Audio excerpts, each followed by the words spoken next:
di saat Bu Ani ini keinget nasihat itu, dia tetap kayak merhatiin si Sapam ini dengan sedetail-detailnya, dan dia baru sadar kalau itu tuh bukan manusia, tapi dia adalah makhluk gaib. Kenapa Bu Ani bisa ngomong kayak gitu? Hai guys, assalamualaikum warahmatullahi wabarakatuh. Kembali lagi bersama aku di channelnya BH Bincang Horor. Seperti biasa, pada video kali ini aku membagikan cerita horor lagi nih. Cerita horornya tapi yang lebih menakutkan lagi, yang lebih serem pokoknya. Nah, untuk kalian yang baru lihat akun ini, jangan lupa subscribe, terus kalian like dan komen sebanyak-banyaknya agar nanti kita lebih semangat lagi buat ngupload videonya. Sebelumnya kalian udah lihat video sebelumnya sih, typo banget mulut. Jadi sebelumnya kalian udah lihat video yang pertama aku upload gak, yang setan Nganji? Itu kan aku dapat dari internet. Nah, sekarang aku mau ceritain lagi, tapi ceritanya sama dari internet. Ada dua cerita yang bakalan aku bawain, dan dua-duanya seram menurut aku ya. Oke, tanpa berlama-lama langsung saja kita masuk ke cerita yang pertama. Jadi cerita horor yang pertama aku kasih judul aja Teman Pesantren ya. Kejadian ini dialamin oleh Fajri Ramadan dan juga Amin. Aku nggak tahu ini nama samaran apa bukan, tapi yang aku dapat dari internet ya nama mereka gitu. Jadi kita sebut dengan nama yang sesuai di internet ya. Jadi Fajri dan Amin ini adalah santri di suatu pesantren yang aku nggak bisa sebut nama pesantrennya karena juga tidak tercantum gitu ya nama pesantrennya. Nah, mereka ini adalah teman akrab gitu. Mereka berdua ini adalah teman akrab. Nah, kejadiannya itu dimulai pada bulan Ramadan, tepatnya kayak mudik lebaran dimana orang-orang di pesantren ini pada mudik, sedangkan si Fajri dan si Amin itu stay di pesantren gitu. Jadi yang stay di pesantren emang ada beberapa orang yang nggak pulang gitu. Ada yang karena rumahnya jauh, ada juga yang memutuskan emang untuk tetap stay di pesantren gitu. Salah satunya adalah si Fajri yang tetap stay di pesantren. Si Fajri juga ada teman yang aku sebutin tadi yang namanya Amin. Nah, jadi mereka berdua yang mengalami kejadian horor di pesantren tersebut. Nah, kejadian apa sih yang dialami sama si Amin dan si Fajri ini? Kita masuk ke ceritanya. Jadi pada suatu malam, si Fajri dan si Amin itu tuh sedang berada di lantai 2 untuk menyetrika baju. Saat itu kan pesantren sedang libur ya, sehingga si Amin dan si Fajri ini kayak bebas ngelakuin apa yang mereka mau gitu, karena kan di pesantren lagi kosong gitu kan. Jadi benar-benar kayak sepi gitu. Banyak juga kan anak-anak yang pulang kampung berlibur yang cukup lama banget gitu ya, sampai setelah lebaran tidak tahu tanggalnya gitu kan kapan masuknya. Jadi pokoknya lama banget kata si Fajri. Jadi posisi pesantrennya si Fajri dan si Amin ini tepat berada di belakang sekolah.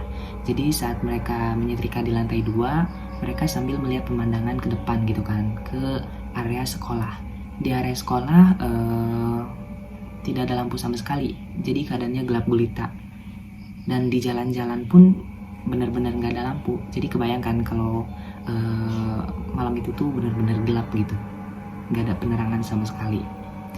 Kenapa sekolah itu gelap? Karena lampu kelasnya katanya setiap malam tuh dimatikan, tidak dinyalakan gitu. Mungkin untuk menghemat listrik atau apa gitu ya, tidak tahu juga. Kembali ke si Fajri dan si Amin, saat mereka sedang asik nih menyetrika baju di lantai 2, samar-samar mereka melihat ada sosok yang pergi menjauh dari asrama.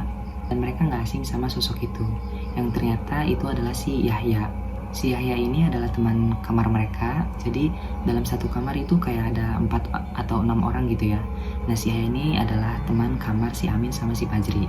Karena si Amin udah deket banget nih sama si Yahya, si Amin tuh manggil dari atas kayak Yahya, Yahya, Yahya gitu kan, manggil namanya si Yahya. Dan si Yahya ini nyaut ke si Amin kayak apa gitu kan. Terus si Fajri dan si Amin gak lama turun ke bawah buat nyamperin si Yahya. Nah, akhirnya si Yahya sama Fajri dan si Amin itu tuh ngobrol kayak ya udahlah, berbincang sesama teman gitu kan. Selesai ngobrol sama si Yahya, Si Yahya pergi keluar dan si Fajri sama si Amin pergi lagi ke asrama gitu kan. Mereka ngelanjutin lagi tuh buat nyetrika baju. Terus tiba-tiba di dalam kamar ada yang bertanya ke si Amin sama si Fajri ini. Kita sebut aja yang bertanya ini namanya si Doni ya. Jadi si Doni juga nggak ikut mudik gitu. Jadi si Doni juga ikut stay di pesantren. Si Doni ini bertanya ke si Amin dan si Fajri, kalian tuh tadi ngobrol sama siapa gitu kan? Tanya si Doni. Terus si Amin ngejawab dengan singkat kayak si Yahya gitu kan. Di situ si Doni kaget kayak, hah? Bukannya si Yahya itu udah pulang tadi siang ya? Dan si Fajri itu tuh baru ngeh kalau si Yahya emang barusan pulang gitu tadi siang. Kalau si Amin kan nggak tahu nih kalau si Yahya pulang, tapi kalau si Fajri tahu kalau si Yahya ini pulang tadi siang gitu. Si Amin yang nggak tahu apa-apa, dia jawab lagi kayak, ah masa? Terus kita tadi ngobrol sama siapa kalau kayak gitu? Akhirnya di situ si Doni, si Amin dan juga si Fajri mereka tatap-tatapan bertiga dan pembicaraan selesai sampai di situ. Mereka bertiga pun buru-buru buat masuk kamar. Nggak peduli baju mereka yang bercecer gitu di tempat setrikaan. Pokoknya mereka cepet-cepet pergi ke kamar karena mereka ketakutan gitu kan. Sampai mereka tuh tidurnya berdempetan gitu di satu kasur ya. Mereka berdempetan di satu kasur karena benar-benar takut banget sama makhluk ini. Bisa-bisanya makhluk ini nyamar jadi si Yahya gitu kan. Nah, itu cerita pertama yang dialamin sama si Fajri dan si Amin ya. Kita nanti lanjut ke cerita kedua. Nah, cerita kedua aku dapat juga dari internet lagi, dan ini ceritanya lumayan serem banget daripada yang tadi. Karena di sini sosok makhluknya itu sampai nampakin mukanya gitu. Tanpa berlama-lama langsung saja kita masuk ke cerita kedua. Jadi cerita horor kali ini dialamin sama Bu Ani. Bu Ani ini adalah nama samaran aku ya. Karena di internet nggak ada nama si orang yang mengalami kejadian horor ini gitu. Jadi kita sebut aja Bu Ani ya. Bu Ani ini ceritanya baru pulang sama suaminya dari luar negeri dan mereka tinggal di rumah kosong yang sebelumnya pernah ditinggalin sama Bu Ani dan saudaranya ini, saudari perempuannya ya atau kakaknya ya. Nah, jadi si Bu Ani sama suaminya ini tinggal di tempat yang dimana tadi Bu Ani pernah tinggal di situ. Singkat cerita, Bu Ani dan suaminya ini pergi makan keluar dan mereka pulang lagi larut malam banget. Sekitar jam 12-an kata Bu Ani ya. Mereka tuh pulang sekitar jam 12-an. Karena Bu Ani ini kurang tidur, jadi saat di mobil Bu Ani ini cuma ya tertidur gitu, baringan gitu kan, kayak ngantuk lah. Jadi Bu Ani ini nggak tahu kalau suaminya ngelewatin jalan belakang FYI teman-teman. Jadi Bu Ani ini tinggal di perumahan gitu ya. Jadi ada jalan raya atau jalan besar gitu kan, ada juga jalan belakang. Nah, karena Bu Ani ini tadi ngantuk kan, jadi Bu Ani nggak tahu nih kalau suaminya ngelewatin jalan belakang. Yang padahal kalau malam hari itu jalan ini tuh sering ditutup sama satpam. Jadi ditutup gitu. Jadi kalau mau masuk ya jalan depan atau jalan besar gitu kan, nggak bisa nih jalan belakang. Saat Bu Ani ini sadar, Bu Ani ini nyeletuk ke suaminya, sayang kenapa jalan sini? Jam segini biasanya jalan ke sini tuh udah ditutup tahu. Terus suaminya jawab kayak, masa sih? Agak berisik sih guys, ada motor di depan. Terus suaminya jawab kayak, masa sih? Coba dulu deh, kali aja portalnya masih dibuka gitu kan. Ucap si suaminya Bu Ani. Terus Bu Ani kayak, oh ya udah gitu kan.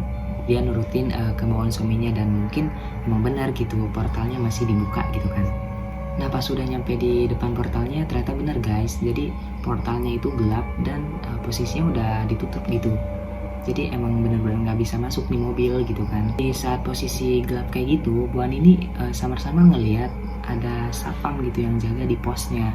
Terus Bu Ani ini bilang ke suaminya buat klaksonin aja, atau enggak kamu buka jendela terus panggil aja gitu nih si satpam gitu kan. Terus si suaminya ini jawab lagi kayak, mana ada satpam gitu, kok aku nggak lihat apa-apa. Terus si Bu Ani ini tetap kekeh dan dia nunjukin kayak itu loh di sana, emang kamu nggak lihat sama sekali, itu topi hijaunya kelihatan, kata Bu Ani. Terus si suaminya Bu Ani ini kayak jawab lagi kayak, mana sih kok aku nggak lihat ya.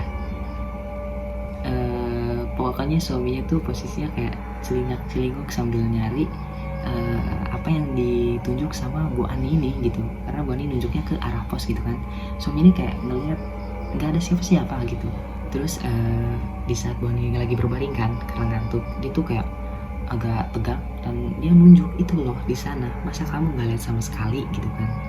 Dan FYI katanya emang Bu Ani ini orangnya tegas dan nggak sabaran gitu orangnya ya.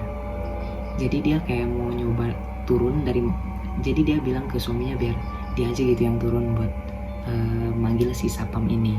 Terus si suaminya Bu Ani ini kayak bilang, udah saya nggak apa-apa biar aku aja yang turun, tapi maaf aku emang nggak bisa lihat gitu, nggak ada yang aku lihat di pos sapam ini gitu. Terus si suaminya bilang lagi kayak, emang kayak apa sih bentukannya gitu kan. Terus si Bu Ani jawab lagi, ya kayak sapam, dia pakai topi hijau terus seragam hijau-hijau tua juga gitu, pokoknya kayak sapam lah gitu kan. Terus kata Bu Ani, posisinya dia lagi duduk dan mukanya menghadap ke sana, jadi gelap banget gitu kan di bagian mukanya, jadi dia nggak bisa lihat mukanya dengan jelas gitu, kata Bu Ani. Terus Bu Ani bilang lagi kayak, yaudah coba kamu turun aja, kamu samperin. Tapi kok aneh ya, biasanya sapam kalau ada penghuni perumahan ini gitu, dia yang nyamperin gitu kan, nanyain atau keadaan apa nih yang dibutuhin sama si penghuni ini gitu kan. Tapi ini dia diem aja gitu. Oke, di situ Bu Ani lumayan kayak, kok aneh gitu, dia ngerasa aneh sama yang dia lihat. Dan setelah Bu Ani ngomong kayak gitu, akhirnya suaminya baru tuh ngebuka pintu, kayak ceklek, itu baru banget ngebuka pintu. Tiba-tiba Bu Ani keinget nasihat ibunya waktu dia kecil dulu. Dia itu ngomong kayak, Nah, kalau misalkan kamu melihat sesuatu dan sama orang lain ini gak dilihat, kamu jangan turun sama sekali atau kamu jangan berbicara sama sekali. Lebih baik kamu menjauh dan ninggalin si sosok ini. di saat Bu Ani ini keinget nasihat itu, dia tetap kayak merhatiin si sapam ini dengan sedetail-detailnya, dan dia baru sadar kalau itu tuh bukan manusia, tapi dia adalah makhluk gaib. Kenapa Bu Ani bisa ngomong kayak gitu? Karena saat Bu Ani melihat ke sosok itu, tiba-tiba sosok ini tuh kayak ngelihat balik. Tiba-tiba sosok ini tuh kayak nengok pelan-pelan ke arah Bu Ani, kayak gini. Pokoknya kayak gitu. Serem banget gak sih? Kayak merinding sebadan-badan pokoknya ya. Jadi benar-benar nengoknya pelan, set, terus dia nengok tajam ke arah Bu Ani. Dan yang dilihat Bu Ani itu tuh mukanya gelap, kayak abis kebakar gitu, dan banyak luka-luka kebakar gitu di bagian mukanya. Makanya itu kata Bu Ani kan tadi di awal juga, dia tuh nggak kelihatan mukanya karena gelap. Yang ternyata gelapnya itu bukan karena penerangan, tapi karena mukanya yang udah kebakar gitu. Kebayangkan sama kalian merindingnya gimana. Di situ Bu Ani langsung nyuruh suaminya buat nutup lagi pintunya dan cepet-cepet putar balik dan ninggalin si sosok ini. Dan Bu Ani ini bilang kayak, udah kamu jangan banyak tanya, pokoknya cepet putar balik gitu kan. Suami ini sempat bingung, tapi dia paham gitu apa yang dimaksud Bu Ani, karena suaminya tahu kalau Bu Ani ini adalah bisa dibilang indigo lah, atau orang yang peka sama hal-hal kayak gitu, karena dia punya turunan dari ibunya sendiri gitu kan. Dan dia juga emang sering diganggu gitu sama makhluk-makhluk di sekitaran perumahannya gitu. Jadi suaminya udah paham, akhirnya cepet-cepet nih si suaminya buat nutup pintu dan putar balik dan milih untuk ke jalan besar aja nih. Ya pas udah lumayan agak jauh, Bu Ani ini langsung ngomong ke suaminya, maaf ya tadi aku nyuruh buru-buru kan, kata Bu Ani. Ternyata bener, yang aku lihat itu bukan manusia, tapi adalah sosok makhluk gaib. Makanya tadi kamu gak bisa lihat gitu kan.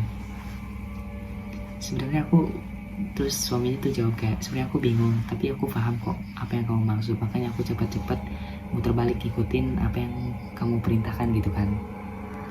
Nah FYI teman-teman, kata Bu Ani, kenapa nih gang belakang atau portal belakang ini sering ditutup gitu kan di malam hari, karena ternyata nggak ada satu sapam pun yang mau berjaga di pos ini, ya karena mereka sering diganggu gitu, jadi mereka udah nggak mau jagain di pos ini, yang pada akhirnya portal ini ditutup kalau di malam hari. Kalaupun mereka kayak mau ngecek atau apa gitu, mereka nggak berani sendiri, jadi harus ditemenin gitu. Jadi itu sih kata Bu Ani ya, ceritanya seru dan serem, pokoknya kayak bikin merinding banget. Nah mungkin untuk di video ini cukup segitu dulu ya cerita horornya, nanti kita lanjut di part selanjutnya. Pokoknya aku ngingetin buat kalian untuk subscribe dan komen sebanyak-banyaknya agar nanti kita lebih rutin lagi ngadain video horor gitu kan. Kalian kalau punya kritikan atau masukan boleh di komen aja di kolom komentar. Terus kalian kalau punya cerita horor boleh dikirim ke email ya. Oke, mungkin segitu dulu videonya, and see you, bye bye guys.